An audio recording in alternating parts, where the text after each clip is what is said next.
Today we'll discuss who a trainer is and how they work. Why should we learn how to become a trainer? Employee and adult education is growing by 35% year over year. People are learning more and more. Once you master the profession of a trainer, you'll always be in demand. So, it's a profession in high demand. It has always been in demand in the past, and its demand will certainly not decrease. This is the course website. Let's start with a brief introduction. I'll tell you about myself and my training experience so that you have an idea of who will be teaching you. My name is Mike Pritula, and I started my career as a trainer and recruiter at Alpha Bank. I recruited loan officers and trained them on how to sell banking products. I had a partner, we worked together, and we conducted a 5-day training. It wasn't easy, especially for beginner trainers, but it was very exciting. I trained 6 groups.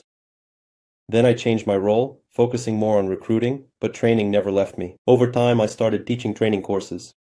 A recruiting company invited me and offered me to train other recruiters on how to be recruiters. I conducted offline recruiting courses, and then for the first time I took an online course, an online coaching course. When I completed online training, it was 2010, 2011, I realized that the future was in online learning, though that particular format wasn't very suitable, and since then I started teaching online courses from 2011.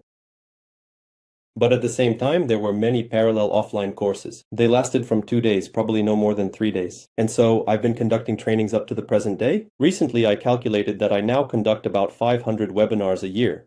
I used to do 1,000, but then I decided to reduce the number and focus more on quality. So I've probably conducted about 10,000 webinars, 10,000 hours of training practice. That's about me. Throughout my career, I've won various nominations, spoken at conferences, received diplomas, awards, and all kinds of recognition, and I have international certifications. That's about me. The Academy has also been around for quite a while, has trained many people, has been professional, and has received its own awards. In my work, I rely on global best practices. I've worked 15 years in recruitment and have been consulting companies for 5 years, and I train people accordingly. So I combine 20 years of my experience with the best global companies, various research models, and so on. I'd be glad if some of you would also write about yourselves, what you do for work. You can mention this in the comments on YouTube. Those watching on Zoom can write in the chat. And I'll tell you about the homework now. There are homework assignments for each session, and completing them is necessary to receive our diploma. We issue the diploma on the Great Accreditable platform, which is quite in demand, and you'll be able to add it to your LinkedIn as well. Course program. Today we'll discuss what a trainer is, male or female. In the second session, we'll talk about how a trainer prepares for training, and in the third, how a trainer conducts training. The fourth session covers training methodologies, the fifth, useful tools, and the sixth session is dedicated to the specifics of online training. So here's what we'll talk about today. Content structure, style, support, and resistance. These are the main components of training. Who is a trainer? The cone of experience, which is the learning pyramid. Formats of educational events in the training market, types of trainers, and how to evaluate the effectiveness of training. Let's start with this. I want you to develop the right understanding that being a trainer and coaching is actually a very honorable and cool profession. When I was preparing for the session, I looked for who the most successful, richest trainer in the world is. And surprisingly, or perhaps not so surprisingly, it's Tony Robbins, whose net worth is estimated at about $1 billion. See? So it's clear that he's not just a coach, he's built a training business, he's become an investor, but nonetheless, his main job is coaching. Moving on, the training market is quite large. You might say there are already so many trainers, why do we need one more? In reality, some trainers are getting older and retiring. Moreover, the market is growing. Currently, the training market is estimated at about $350 billion a year. Very soon it will be around 486, nearly $500 billion a year. Both soft skills trainings and technical skills trainings are growing. So this market is growing, developing, and despite the emergence of artificial intelligence, despite the recent COVID pandemic or some financial crisis, training is always in demand. It may transform, it will change, but it's not going anywhere. Humanity will always need it. Now, regarding training, in this course we focus more on the work of a coach. That is, it's not so much about organization and training in a company or something else. It's specifically about coaching. When it comes to a coach's work, there's a concept called the 5 C's. This is the fundamental concept. This is the training structure that the coach develops. Training content, substance, coach and training style, training organization support, and participants' resistance to complexities in training group dynamics. Once you understand these elements, you'll be able to conduct training quite well, and over time you'll learn to do it very well if you have the desire to pursue it, because coaching should be a calling. You should want to do it because, for example, I accidentally discovered this calling for myself when I was taking a training course at Alpha Bank. They told me, and I was very actively participating. There was a large audience, we had probably 30 people, maybe even more at the training, and as usual, the trainer was interacting with the audience. And I got so engrossed that I volunteered to answer all sorts of questions. In general, I was very active. Then I passed the exam well after the training. Listen, you were so active, don't you want to be a trainer? And when I saw how a trainer works, it was my first business training. Because, well, obviously I had seen some teachers before. I saw a business coach. I realized that I wanted to be a business coach, that it's very cool, very interesting. Probably, out of everything I had seen before, this fascinated me the most. And I didn't make a mistake. Since then, I've been involved in training, discovered online learning for myself, and I enjoy teaching and plan to continue teaching. So, let's start with the first letter S in the 5C concept, the structure of training. First, we need to study what training actually is, what it consists of. Then the sequence of stages and blocks, what comes after what, because training should start in a certain way, especially if it's offline training. I'll say this. Offline training is more challenging work than online training. At the very least, it's more difficult to hold the audience's attention for an extended period of time. Because with online training, it can go on for a day or even several days. Next, the ratio of theory to practice. This is always a balance that needs to be kept in mind, and it's implemented differently offline and online, but this needs to be understood. A variety of activity forms also relate to the training structure. The mechanics of exercises, role-playing and business games, their rules and structure, instructions for exercises, and methods of feedback for training participants. This is what a trainer should understand about the training structure. This is what we'll be studying. Then, the content of the training. Here, the trainer needs to understand what to talk about during the theoretical blocks. At first, this is quite challenging. When I was developing my first training, when I developed it myself, because when I worked at Alpha Bank, they gave me a ready-made training. I just had to read it. A ready-made training program is still easier than when you have to develop one from scratch. When I was developing my first training program, I struggled with figuring out what to include in my presentation. Now I continue to develop training programs more and more, and I can say that there aren't any particular difficulties with it now. Basically, I can take any training topic and quickly create a plan, understand what I'll be presenting, gather relevant information, and generally put together a training program. What examples from management, negotiation, and sales practices do we use? Examples are very important, we'll talk about that. So today I'm sharing my own examples, because examples make the training more engaging. What theories of sales, negotiation, management, and leadership we cover, because training is often built on certain theories, which is good. At the beginning of the class, I mentioned that I rely on certain research and models. And that's great because there are already some good practices developed worldwide, they've been tested, and we can't ignore them. The content of the training is most often reflected in the programs that we, as trainers, publish on our websites and send to clients. If we're internal corporate trainers, we publish the program somewhere on the internet, in Confluence, some internal web portal, or elsewhere. Next is the style of the trainer and the training. Here, a certain approach is very important, positivity and belief in people, because it's hard to be a trainer if you don't believe that people can learn what you're teaching them. In general, based on my experience, a trainer should be positive. If a trainer is pessimistic, doesn't really believe in people but has unique expertise, it's difficult for them to effectively communicate with people. It hinders them, let's say, it's like baggage that gets in the way of moving forward. Next, maximum respect for the individual with a focus on businesses is an important component, as well as managing the training through a carefully thought out and diverse structure. Next, in terms of organizing the training. This part will differ between offline and online because online we don't have a physical room or seating arrangement. Online, we often gather for short periods of time. I conduct trainings and webinars up to 1 hour long. There can be longer webinars, up to 2 or 3 hours, but it's still different. If we're conducting the training in a physical classroom, there are additional challenges and nuances that come up. It's about organizing how we use space, sound, and objects to enhance the impact of the training, the comfort and size of the room, the seating arrangement of participants, the use of flip charts, whiteboards, and projectors if we're showing something. Visual materials for participants, name badges, coffee breaks. The effectiveness of the training depends heavily on how well these aspects are organized, especially for offline trainings. If it's online, we have a virtual room like Zoom, for example. We have a presentation, for instance, saved as a PDF, and that's basically it. We don't need to think about much else. We have the trainer's equipment, a microphone, a camera, and lighting. Basically, we don't need to think about other things as much as we do for offline trainings. We need to think about a flip chart. We need to make sure the markers are fresh.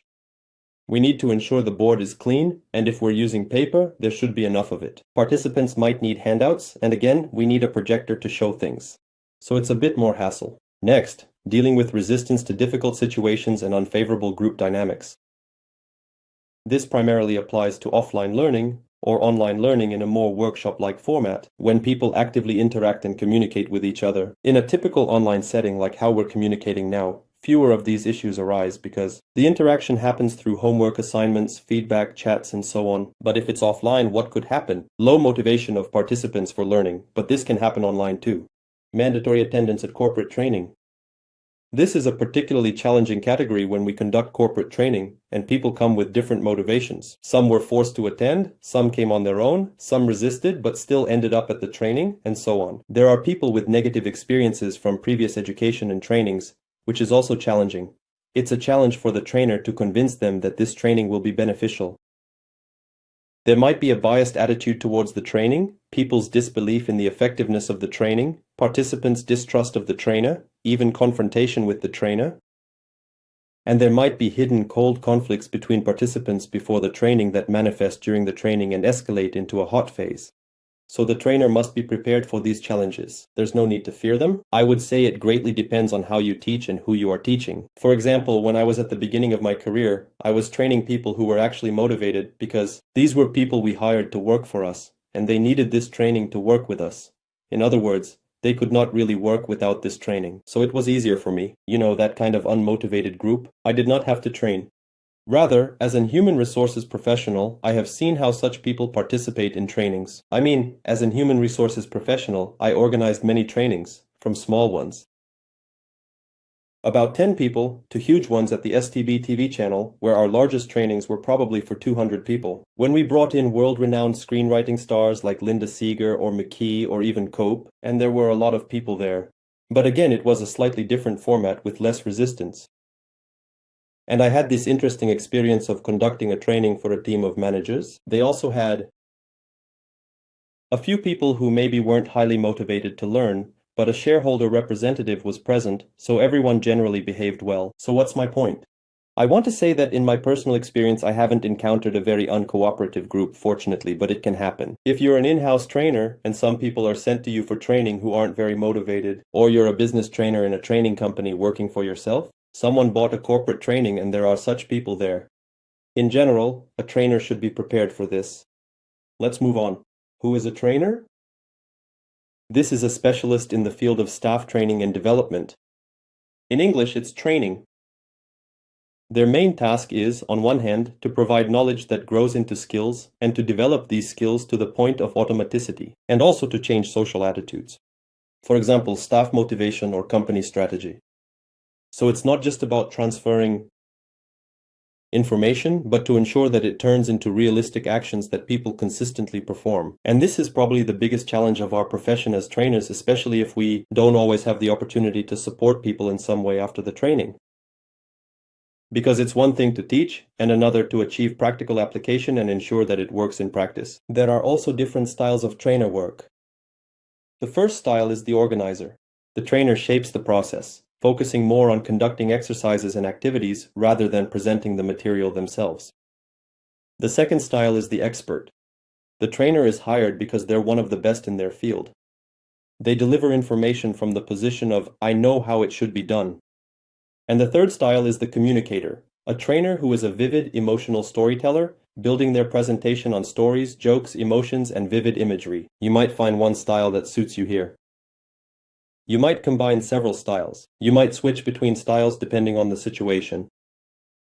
It's good to observe other trainers here. So, for example, in my practice, when I watched how other trainers worked, I was simply learning, thinking about what I liked about this trainer, and what, for instance, I didn't like. What can I adopt for myself? What would feel natural for me to do the same way another coach does it? And what might I like but doesn't feel authentic to me? Naturally, I might not be comfortable with that, so I won't do it. This is something you need to learn. In other words, ideally, you simply adopt certain role models from the people you learn from and implement the most effective practices. Next, adult education.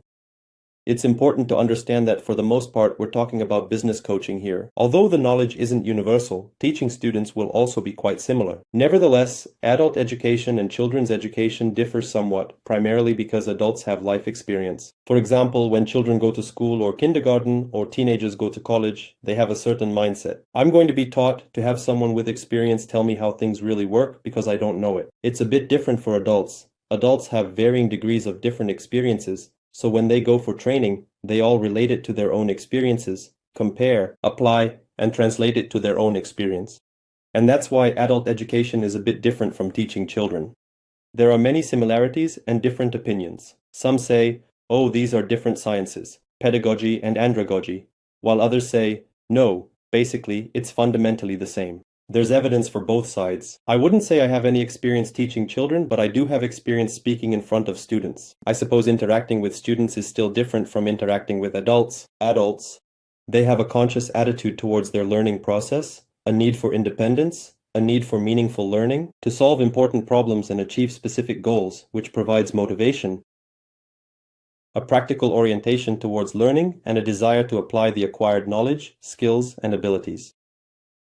By the way, children might be interested in learning something theoretically, but adults want practical knowledge they can apply. That's why you can teach geometry to children, but an adult, if geometry isn't needed in their work, probably won't be interested in it. Geometry is just an example. Life experience is also an important source of learning for adults, and professional, social, domestic, and time factors influence the learning process. This affects adults. Learner's syndrome is something you can encounter in education. This is a situation where a person gets the idea that without another diploma, 20 professional development courses, and the 13th masterclass, it's impossible to take the first or any other step. If you think you might not be ready for coaching at all or not very ready right now, and you expect to complete this course, maybe take some other courses, read some books, and maybe someday, somewhere you'll lead training sessions, but that's not how it works. Yes, all kinds of courses and books help. They provide new information, but you have to be ready to start now. That means taking control of the situation and making some first steps. Coaching is about constantly stepping out of your comfort zone. I remember when I led my first training sessions, I felt awkward, my throat was dry, it was terrifying. My cheeks were turning red. My pulse was pounding in my temples, I could hear my blood throbbing. I lost my words, my voice disappeared. Sometimes I would, stutter and stammer. I mean, it was awful. It was a very serious step out of my comfort zone, speaking in front of an audience. Speaking at a conference where there are several hundred people, speaking online to a large audience.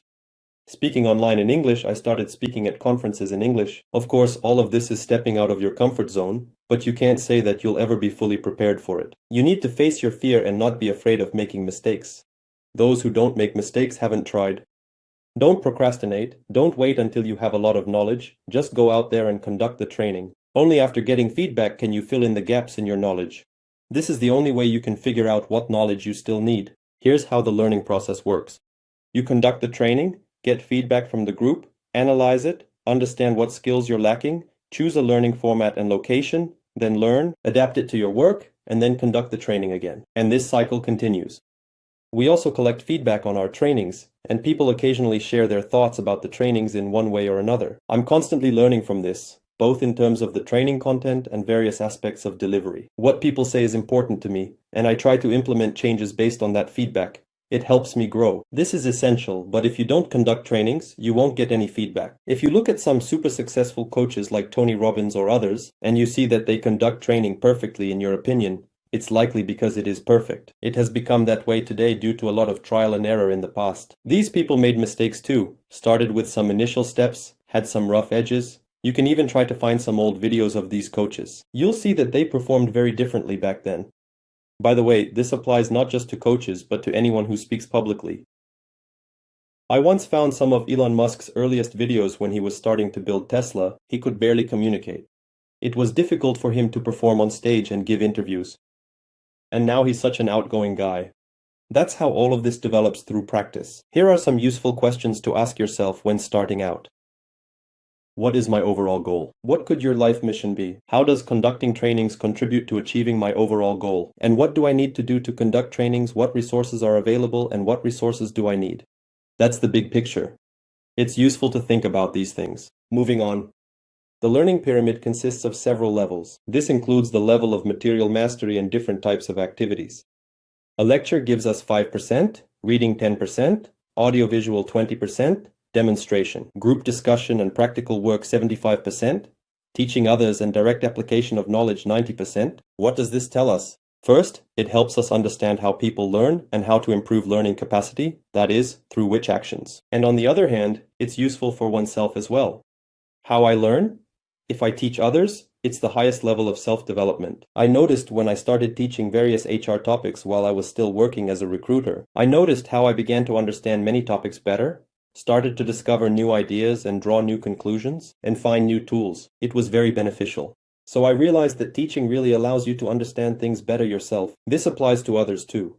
For example, when I was involved in leadership development at Ideals, I created a leadership development program knowing this pyramid. I understood that for our leaders to become experts in their field, and one of the tasks was that we had a set of competencies, a set of leadership development levels. I needed to ensure that our leaders started teaching others, speaking at conferences, writing articles, and maybe even conducting trainings. So this was part of their development program, teaching others.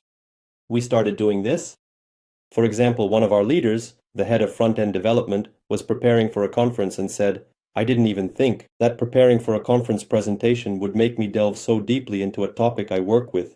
It's one thing to work on it, and another to present it. I really got into it. Yes, the point is that when you teach others, you gain a deeper understanding yourself. Let's move on.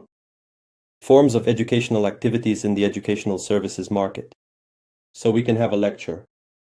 This information flows exclusively from the presenter to the participants. It's a passive format of delivering information. Basically, most webinars are conducted in this format, either as live webinars or recorded online courses. Then there's the interactive lecture. Information flows from the participants to the trainer when they ask a question to the audience, and depending on the answer, the trainer can adjust the further presentation of information. I've been conducting online trainings for over 10 years now, and I can say that initially people preferred to attend online trainings live. That is, they tried to attend the online sessions as much as possible. I interacted with them a lot. It was great. There were even up to 100 people simultaneously in a session. Yes, the number of people attending online sessions always decreased towards the end of the course. But there were times when, I don't know, maybe up to 50 people would make it to the end. I mean, attending live sessions. And year after year, conducting live online trainings, I noticed how the number of people attending live online sessions keeps decreasing. People are getting used to watching recordings. It is like television, for example. Once upon a time, everyone watched live broadcasts. There was not even an option to record back then. Until VCRs came along, everyone watched live broadcasts. Now everyone watches Netflix when it is convenient for them. They sit down, open it, and watch. Even if there is a premiere of a very interesting movie or series, everyone will still watch it at their own convenient time, not necessarily right when it is released. Therefore, the interactive lecture, it is now more suitable for corporate formats. When people are in corporate settings, I interact more. Recently, I had a group on social media recruiting, and there, I engaged in more interaction with the audience. Then there is the masterclass. This is a learning event aimed at transferring experience primarily from the masterclass instructor to the participants. After acquiring knowledge, we can move on to developing skills and abilities. In a masterclass, the trainer often demonstrates something step by step, showing how a task is done or performed. Next is training. Often, it is difficult to draw a clear line between training and a masterclass. In a masterclass, the instructor emphasizes their own experience. In a training session, the trainer guides participants to the correct option through creating experiences for the participants and subsequent analysis. Training is an interactive form of learning aimed at developing knowledge, skills, and abilities, and changing social attitudes. That is why I said that offline training, where you can really conduct a full-fledged training session, is the most challenging for a trainer. Next, levels of learning. We have already mentioned certain attitudes, social attitudes, several times. Indeed, people learn at multiple levels and change their behavior at multiple levels. The lowest level is the level of attitudes. In other words, people need to believe in something or be convinced of something to start doing it. In my trainings, when I conduct them, I often try to find something that will make people believe that what I am telling them needs to be done. I rely on some studies, some evidence I do not know, I provide proofs and so on, and I try to share my experience to somehow inspire them with some interesting idea. Then comes behavior, then knowledge and tools. Often we train people, either by ourselves or in companies with some tool, but we forget about the lower levels. And that's why training doesn't always work. Yes, I like to use the example of time management. There are time management courses that consist, on one hand, of teaching how to work with to-do lists, various sheets or some applications or tools, like the Eisenhower matrix. But that's not enough. And people, after taking such training, often don't practice time management. Why? Because for people to start practicing time management, they need to be convinced, their attitudes need to be changed. Furthermore, in corporate training, there are 3 goals. This also has to be taken into account. The goal of the training client, for example, the employee's manager. The goal of the participants and the goal of the trainer. And these are the 3 things you need to focus on and try to achieve in order for the training to be successful. 3 levels of organization. Competency level. This is the level when employees are not competent, meaning they don't meet the requirements of their positions. It's important to correctly identify the reasons for an employee's incompetence and address its consequences. The communication level is when staff members don't know how to build effective communication processes with clients and internally with colleagues. It's important to correctly identify the causes of ineffective communication and address the consequences. And the strategic level, it's the most dangerous and complex.